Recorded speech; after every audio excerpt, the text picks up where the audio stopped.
I'm live in bed. I don't know how many others of you out there are in bed as well.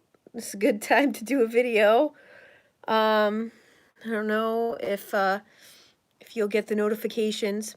I wanted to start off the video tonight by letting you guys know that there's something going on with YouTube, and I actually just looked into it and read something about it, and I guess that YouTube is disabling some comments, it says, due to protecting minors. So you'll be noticing, I guess, that comments are going to be disabled, and so I don't know why that is, um, or how they're determining that they'll be disabled. But when I looked on to help and support today, I found that on there talking about that they're going to start disabling comments.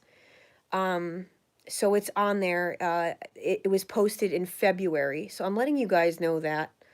Um, just just another thing, just another little.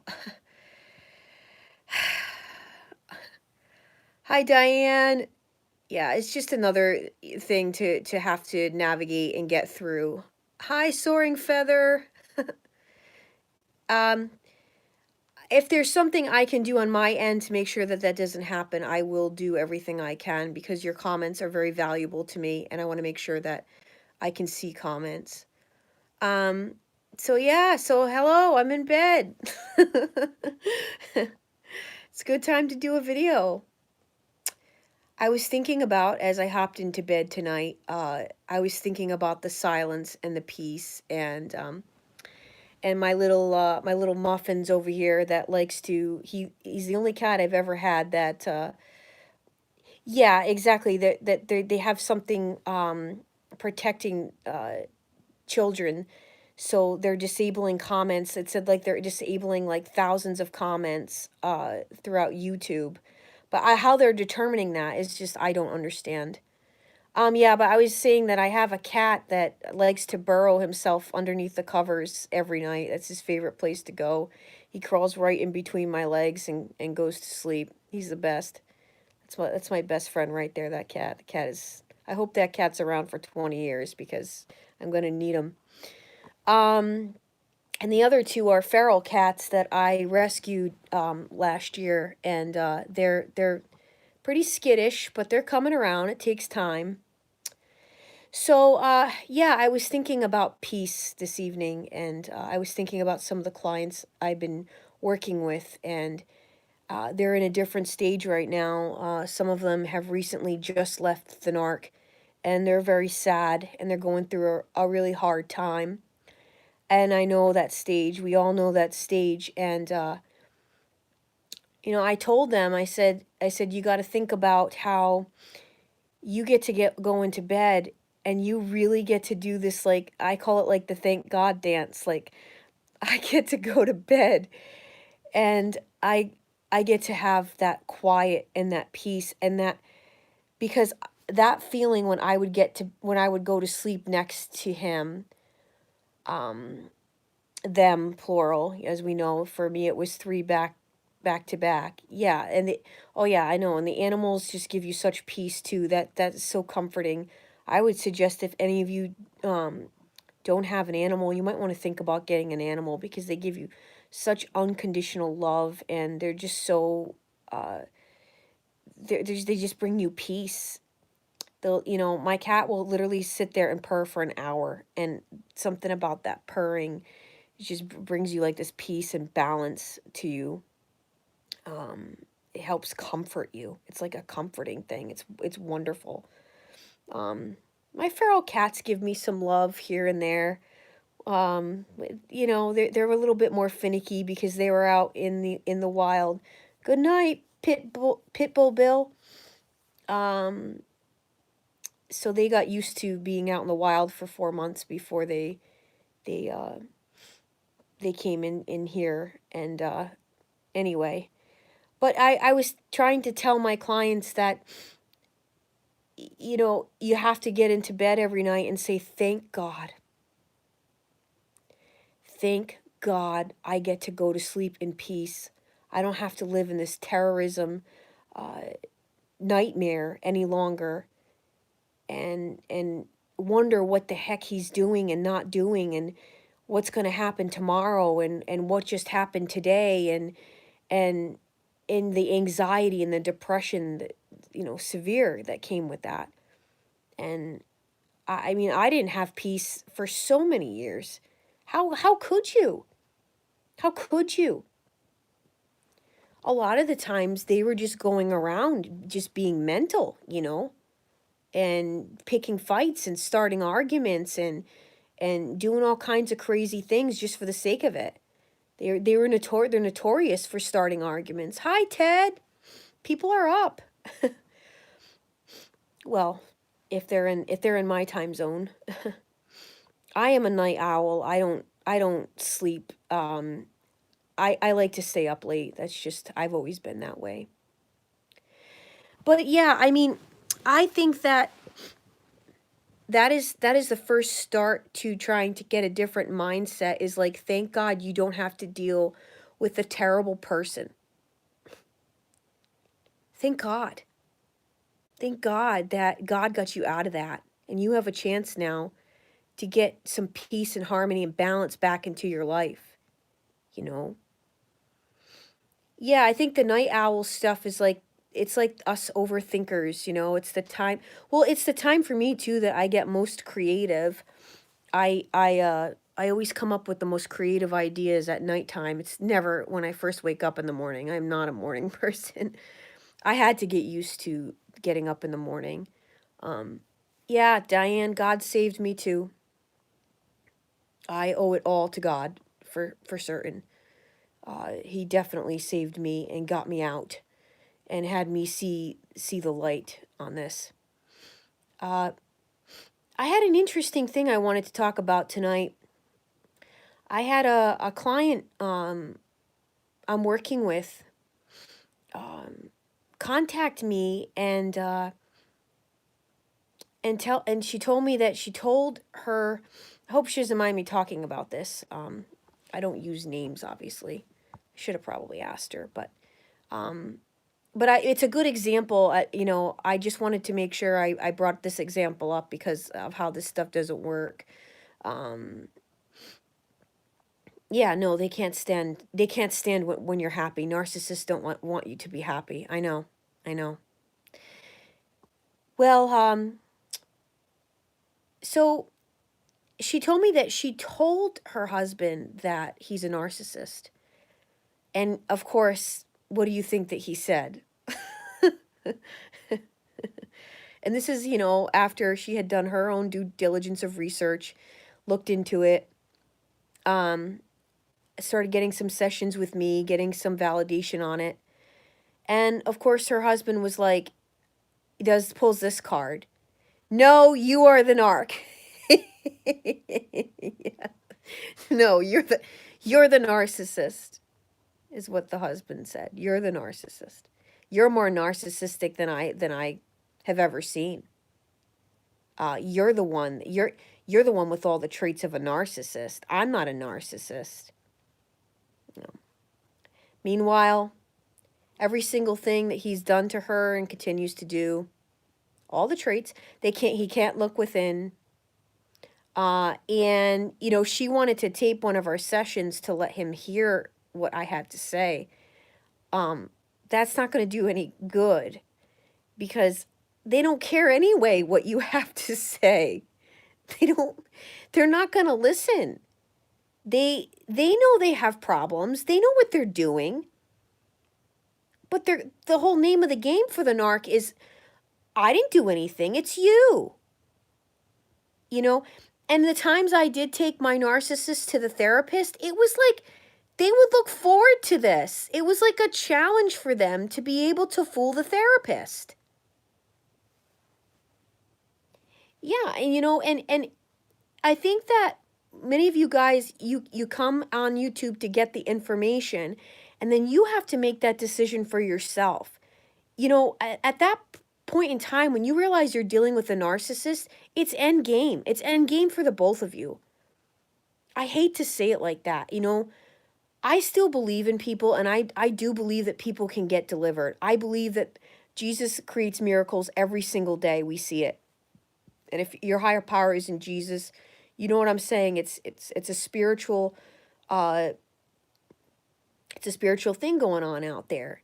And and so miracles happen every day. But the miracle has to be that the person wants this.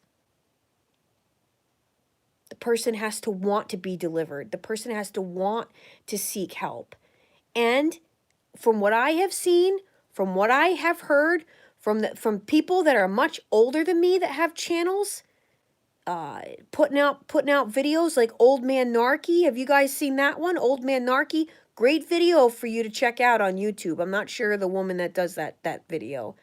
Tells you exactly how they're going to age and exactly what's going to happen. And I've seen it all my life.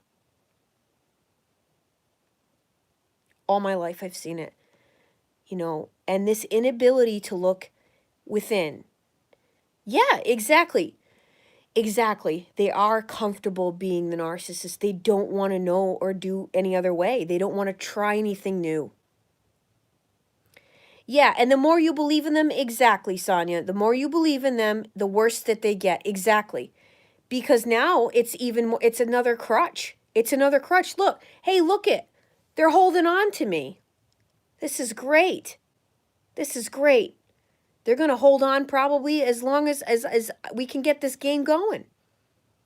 Till one of us is in the grave. Yeah, it's unfortunate, but you know, I think once you guys have gotten the information and you realize that you're dealing with a narcissist, nothing good's going to happen there. And at that point, you have to understand that it's dangerous. It's dangerous to keep going. They're going to bring you home an STD.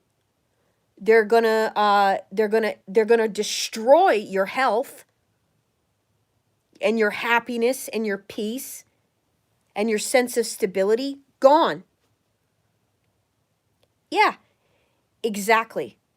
Every single time you go back, the cycle is worse and worse and worse. And I can attest to that 100%. Each time I went back, it got worse and worse and worse. You know, so I did want to mention too that last night some of the comments weren't showing up, and I did mention in the beginning of this video, for those of you that have joined the video, there's something definitely going on with YouTube and disabling comments. So I apologize. It's nothing I did on my end. It's something that YouTube is doing, and apparently to protecting minors. So they're disabling comments, but it seems like at random. I don't understand. So I'm just letting you guys know that. But there was a few comments last night which were really awesome on my video, talking about how in 2 different countries that it's finally going to be considered a felony for emotional abuse. Alleluia, amen, thank God. It's about time. This is what I'm talking about. And it's stuff like what we're doing here, spreading the message and the awareness. That's what we need to do. This stuff is serious. It needs to stop. There needs to be an end to this.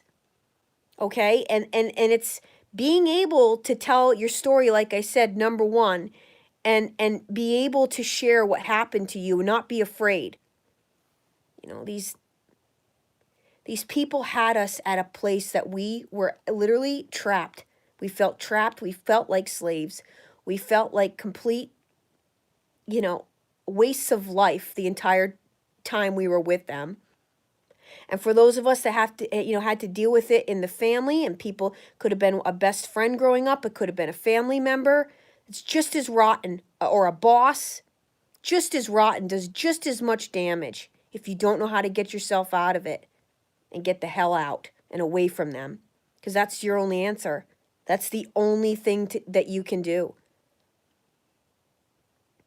And these people should be exposed. So for those of you, I'm going to tell you right now that are watching this video, you have to listen to me on this. This is really serious, and this is really important to getting this stuff to stop. You have to document everything. Everything. If you can't afford a private investigator, you get somebody to get into a car that the narc doesn't know, and you get them, you follow them. You get the information because you need your information and you need your truth. And especially if you have kids and you have to be in court with them, you need your answers. You need the truth. Don't let them get away with it. You need to talk to them. You talk to them in emails. Everything's documented. No more. And if they want to, if they're refusing, because they're smart like that, they're calculating, they're thinking ahead. Believe me. Then you record the conversations on the phone. You get a recorder. There's apps for that. That's what you do. No more playing around with these people, because they've been playing around with you for way too long. They deserve it. They deserve the exposure. You know, it's they are going around knowing full well they can get away with it. That's why they're doing it, because they've gotten away with it. So it's going to take strong people like us to bring them down with the truth, which is something that they're hiding from 24/7. Good for you. Good for you. I thankfully had a friend a few years back that worked for the Sprint phone company. He thought he was so smart. He thought he was so smart that he had me on his account, but he was the only one that had a password into his account. Well, he found out it didn't work that way. When you put my name, and we had a shared cell phone plan. You idiot. Well, gotcha. Had I not had a friend that worked for Sprint and told me how to do that and what to do, you know, it was just one of the many ways I caught him. Anyway, yeah, they got to lie for another lie and another lie and another lie. And you know what, guys? It's really, this is more advice for people that, like, I mean, I think everybody should be exposed, and the truth should be known and told. I do. But also, I really want to stress that nobody signs up in a relationship to be a detective. Who the hell wants to go around living like that in life? No one. No one. No one enjoyed it. Did any of you enjoy doing any of that? No. But you were so desperate for the truth. Right? It's so sad. It's so sad that somebody thinks it's okay to bring you to those levels to try and seek your truth. And when you're seeking the truth, they're literally looking at you like, see, you're a freaking nut. Look at you out there following me. Look at you. Look at you. That's all part of the game for them. They enjoyed that. They enjoyed making you feel like a damn fool. So, I say too, the minute that something doesn't add up, like I was saying this week, it's the first lie. It's the first lie. Have as much pride as you possibly can and self-respect. Excuse me, and get the heck out of there. Get out. It's not worth it. What they're going to bring into your life is beyond. It is hell and back. And for those of you that are on my channel that think that you can still help your narc, and you think that you can make it work, and you think that, the narcissist and you have a shot, and you know that you got a narcissist, but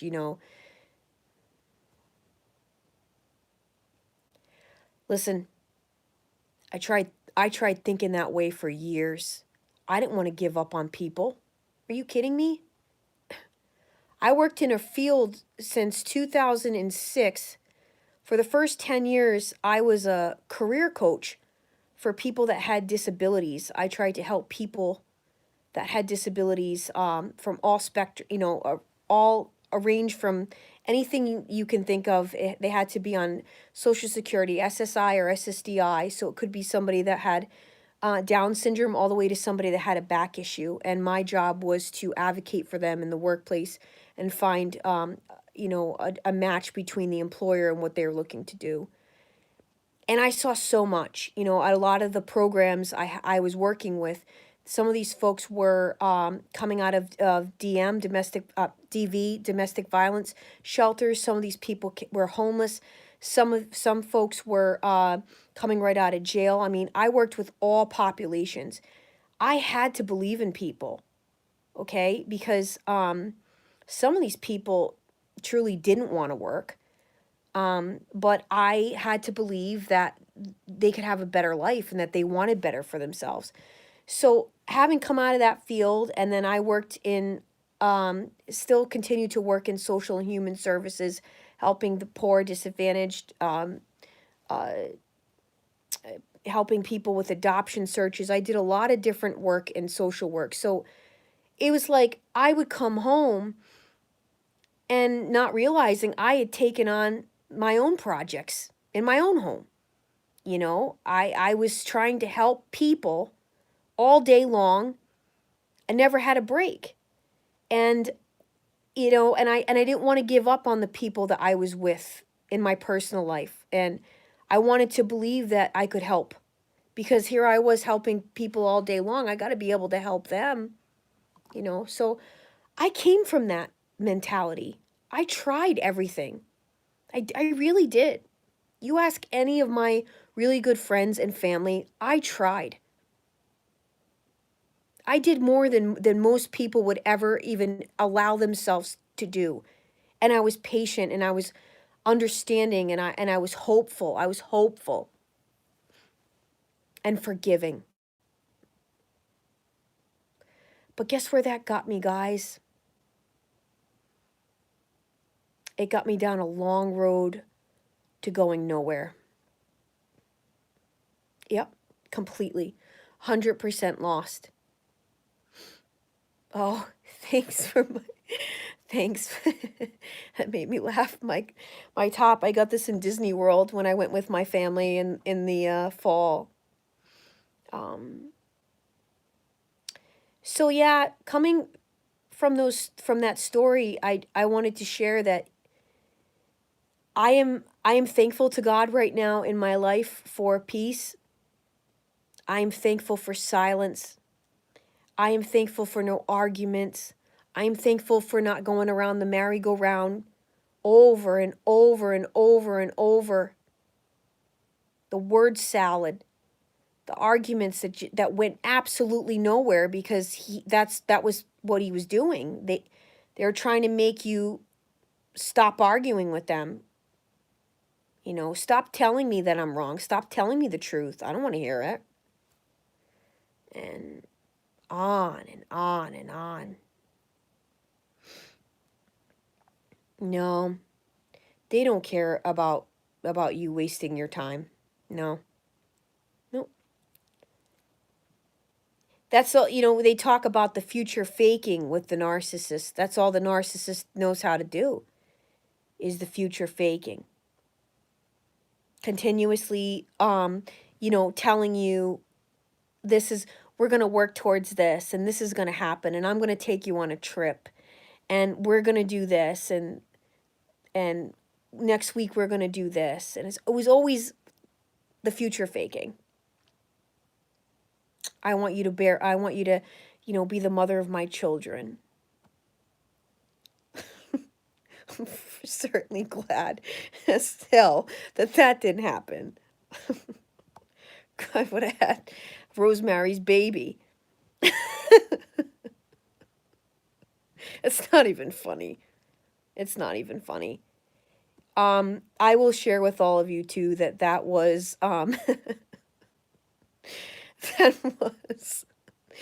that was one of the, honestly, one of the last thoughts that I had. I can remember I said to myself, I couldn't bring a child into this world with this man. I don't think I ever would have forgiven myself. You know, from the very foundation, I remember of saying to him way back when we had a very personal conversation about certain things that I was my line in the sand, and I didn't want in my house. I didn't want to deal with. I didn't want to bother with, because I'd already been through this. as I said, if you have a porn addiction, a problem with pornography, this ain't gonna work because I don't want it in my house. I don't want potentially a child to walk in on that. No, no. And it was never ever gonna work, ever. We were not equally yoked. He pretended that he had the same. Yeah, most of them are obsessed with pornography. Yep. And he pretended to have the same morals and values that I did, but he did not. He was lying. They mirror your personality.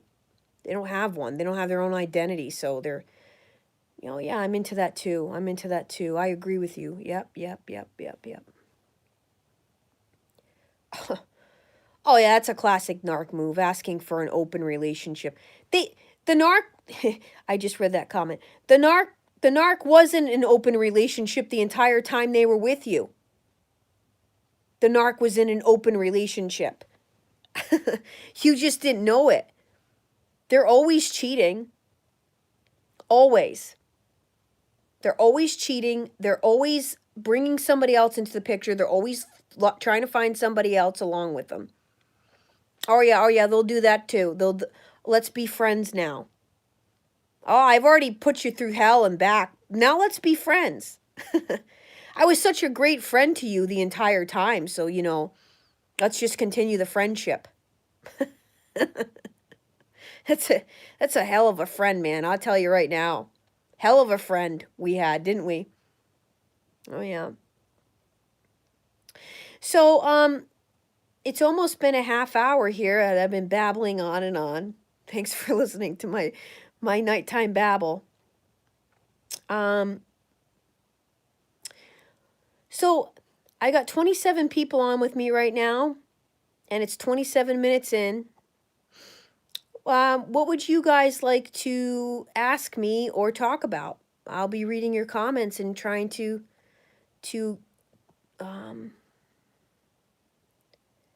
I was told I was in an open relationship after 21 years. I was glad you told me.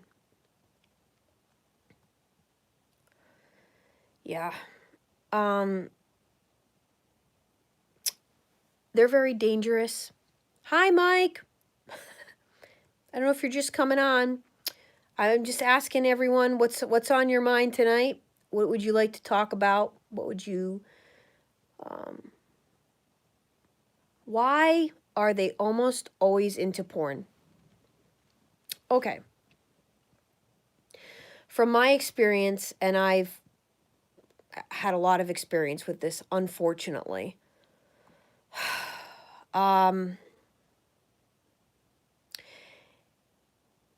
Because they're such low vibrating dark creatures and they have dark energy within them. They're forever, that is a major tool of theirs, is the lust thing. They use that with everything they've got. That is one of their biggest tools that they have. And when you think about pornography, it's instant gratification. It's instant validation to themselves. It's instant selfishness and instant, we know what goes on when they're what they're doing when they're watching it. So it's all about them. You know what I'm saying? They love pornography because they don't have to give to anybody else. The narcissist is not a giving person. It's all about getting theirs and walking off. And narcissists are very, they're always looking around. They're not committed. They're not the type of people that can commit.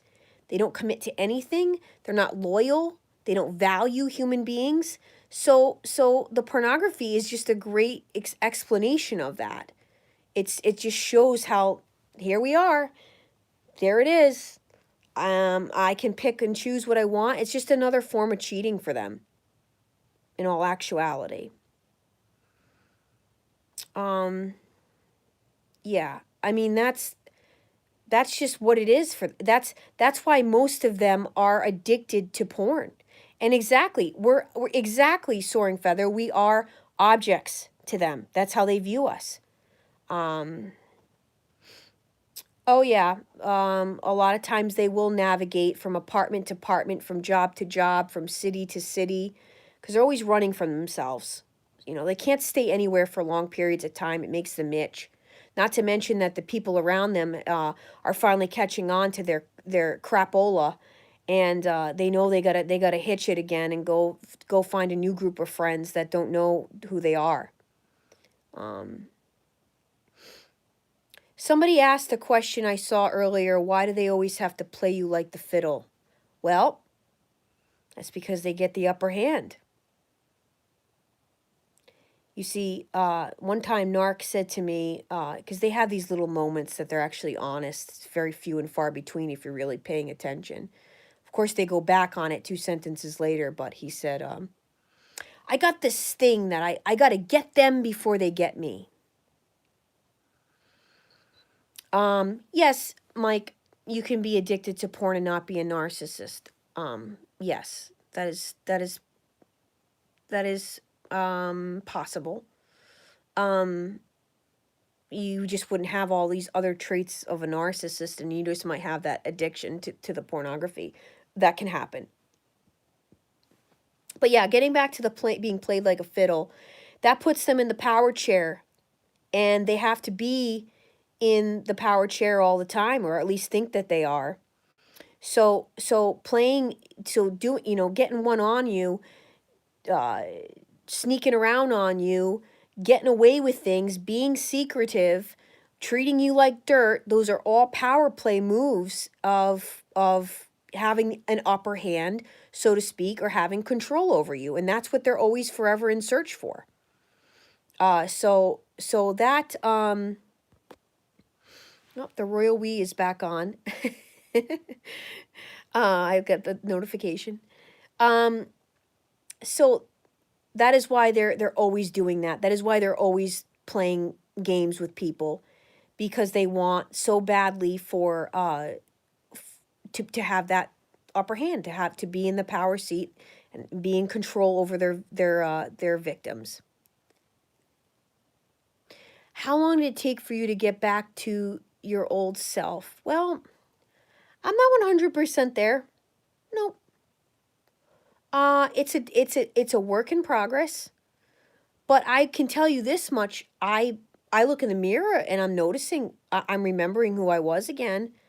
Um I'm laughing a hell of a lot more than I ever used to.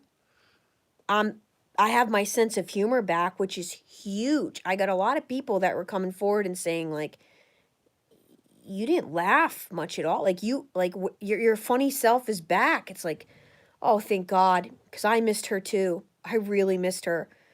Um but I still go through a lot. I still have these moments. I think the stage I'm at right now, yes, Kevin does rock. I love his show too. I'm glad you're still staying on mine. By the way. You can go watch his when I get off. But I'd say the stage that I'm going through right now are the triggering memories. Like I'll be in my car driving, and it just pops into my head out of nowhere. Like stuff that I forgot about, and it was and I'll literally just be like, and you get that breath, that feeling in your stomach, the pit of your stomach, just like, oh God, like uh that's horrible, because now I'm at a different stage that I don't ever have to talk to him again. And so it's like it's a way of processing it now that is totally different from when you still have them in your life, you know? Yeah, exactly. Meanwhile, they're on to their next victim. Yeah. Yeah.